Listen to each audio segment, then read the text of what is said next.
হ্যাঁ কি করো? আর গয়না শোনো একটা খবর গুরুত্বপূর্ণ আলাপ।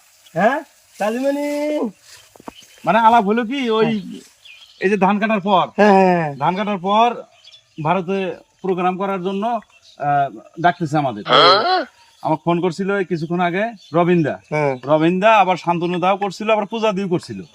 ওরা তিনজন ফোন করছে। এখন ঘটনা হলো যে ওই ওরা বলতেছে যে তোমার পাসপোর্ট থাকতেই হবে। পাসপোর্ট থাকে না এটা আমার ঘটনা হলো যে আমাকেও কইছিল তা আমি রবীন্দ্র ওই কথাই কিন্তু তুমি যেটা কথা কইলা ওইটাই কইলো তা পাসপোর্ট আমি তো পাসপোর্ট 6 ইঞ্চি এই রবীন্দ্র এই কথাটা কইলো আবার ফের শান্তনু দা পূজা দিদি এই একই কথা।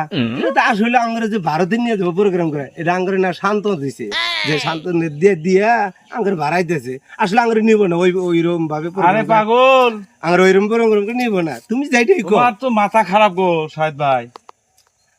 ওরা বলছে যে পাসপোর্ট থাকতে হবে।